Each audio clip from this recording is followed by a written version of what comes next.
Lost in all the excitement of all the moves the Hornets made yesterday was that Charles Lee coached his first game for Charlotte. Well, granted, it was a summer league game, but it was still a win, and seeing that the Hornets only had 21 of those last year, I think he'll take it. All right, speaking of LaMelo, it is time for a new segment that we are calling The Ruling on the Field, and this is how it is going to work. Gabe and Casey are teaming up. The question here is, should the Hornets trade LaMelo Ball? They're going to say no. Joey, he's going to say yes. I'm going to be the judge. That's why I have the hammer here. They just had the dryers on the track. I'm not hearing any noise. I'm hearing music. So that's a good sign, as there are still a lot of fans here. Engstrom derrière le filet s'est fait prendre. Attention devant, on est libre et le but! All right, so my French isn't great, but I think he just said goal for the Checkers. We know they have the eighth pick. We know what their needs are. Safety, edge rusher. We all know that. However, we also know Dan Morgan is a guy that likes to make moves if he feels that something's not there. You're a guy that has done everything in this sport. Why does a third place finish bring tears to your eyes? I never dreamed of being a car owner. You're about to enter another dimension. It's one of touchdowns and blitz top plays. You're moving into a land of both grass and sometimes artificial turf. You've just crossed over into the high school football highlight zone. It's a shoe. That's all it is, right? To some, sure, but not Michael Griffin. Sneakers tell the story of your life. Every little scuff, every mark on them is the journey you've taken through life. This pair has got quite the tale. A real rags to riches story. It's how one Charlotte man literally started from the bottom to become a sneaker king. My whole thing was other people didn't believe in me, so I was like, well, I don't believe in myself. It was 2020, and life had hit the 31-year-old hard. He was living with his dad and not quite sure of his purpose. Then one day began thinking about what he was passionate about, and it all came back to shoes. It's a true expression of who you are. But what happens when wearing a pair of Nikes just isn't good enough? Griffin wanted to do something more. He wanted to make the shoe pop. Being able to do custom, you can make something that's truly you. A great idea in theory, if he had the art materials and an actual art background. Two things Griffin severely lacked. What he did have, however, was a stimulus check and a woman who believed in him. He is very determined. If he says he's going to make something happen, he always makes it happen, no matter what. And so the two set out on making the impossible happen. Money was tough to come by, but that didn't stop Griffin from becoming a master of his craft. It's not going to happen overnight, so I just got it in my mind that this is something I wanted. Before long, Griffin got pretty good. However, he still needed a break. Then one day, just prior to the start of the 2022 season, opportunity came calling. I got in front of Brian Burns and got his shoe size and told him I wasn't trying to make a sale, that I wanted to get my work out there, and I bet on myself. And that truly is what changed our life at work. Burns liked what he saw. He became a client, and soon a lot of his teammates did too.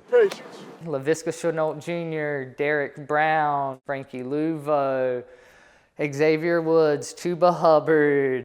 The names keep on coming, but Griffin isn't running low on ideas. This one, worn by Adam Thielen on Christmas Eve, is based on The Grinch. It has TVs in it. Adam could have technically watched clips from the movie during timeouts. Crazy? It depends on who you ask. I personally how cool. They're definitely unique. But then again, so is the pair Griffin tossed up on the power line the day he and his wife opened up their custom shoe store last summer. We're chasing a dream. We're working hard, and that's what it comes down to. It's quite a story, and it's only getting started. Should he stay or should he go? That's the question we're asking tonight about LaMelo Ball on CSL. And speaking of go... Start your engine! We're weeks away from Daytona. We're breaking down all that went down last season in NASCAR. It was full go at Charlotte with Penny Hardaway and Memphis in town. Hurts on the right, he might go! And Philly isn't going to the Super Bowl just yet, but they're a step closer. Jalen Hurts, touchdown Philadelphia! So go turn the volume up, but don't go to sleep. Charlotte Sports Live starts now. Yeah, please don't go to sleep. Welcome to this action-packed hour-long edition of Charlotte Sports Live.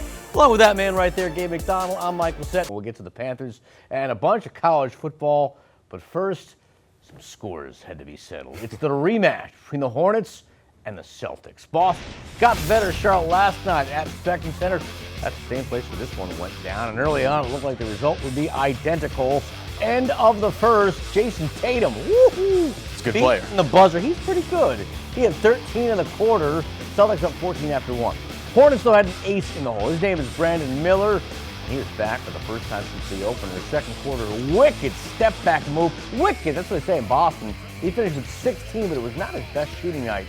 Just 3 of 9 from deep, 6 of 18 from the floor. Good news is he appeared injury-free. Also, fortunately for Charlotte, LaMelo Ball was there to pick up the slack. Fourth quarter, he hits a humongous 3. That cut the Boston lead to 7, but once again, the comeback was denied. Tatum, too good, too fast, too strong. He had 29 points in 34 minutes. Celtics do it to the Hornets again. They win this one 113-103. Our job of tightening the screws. And that leads the question of who's to blame for the situation. Last year, we thought it was the training staff. If you recall, they couldn't keep guys like LaMelo Ball healthy. Well, as it turns out, we might have been too quick to judge. The Hornets clean house brought in a new set of trainers, and lo and behold, Melo still isn't playing. So now what? Is the team finally ready to embrace the fact that Ball was a bust? Not a chance. Remember last summer when Jeff Peterson says this was not going to be a quick fix? He was not lying. He knew last year's draft class was a bust, hence why they rolled the dice and went with Tijon Salam. This year's draft class is a different story. You like watching Cooper Flagg play? I'm willing to bet you'd like watching him more at the Spectrum Center. And so would Charles Lee, Jeff Peterson, and for that matter, anyone who has a say within the franchise. That's why, dare I say, the Hornets aren't sweating their struggles. I'm not saying they want to lose, but I'm not saying they don't. They're taking a chance, and who knows, come this draft in June, it might actually pay off. Talk a little soccer, and boy, do I have a treat for you. We are going to go inside the mind, right there, of Charlotte FC head coach Dean Smith. With his team's Leagues Cup fate in the hands of another, he was feeling all sorts of emotions watching the game between Philadelphia and Cruz Azul. If you've seen Inside Out, you may recognize these guys. First off, inside Smith's head was anxiety. That's because if Cruz Azul won, his team wouldn't move on. Anxiety was running wild in the first half, because in the 41st minute, Philadelphia found itself down a goal. Carlos Rotundi giving coach all kinds of headaches. Cruz Azul a step closer to advancing, and well, now it's Figueres' turn to take control of his emotions. Then, just when it seemed like all was lost, we have a tie game. 88th minute, Daniel Gazdag for Philadelphia, 1-1, and oh, now joy is reigning supreme. This is great. Still a matter of Philly, though, winning in PKs. That was the only way Charlotte was moving on, and ultimately it would not happen. Cruz Azul would go on to win in penalty kicks by the count of 5-3, and yes, that made Coach angry.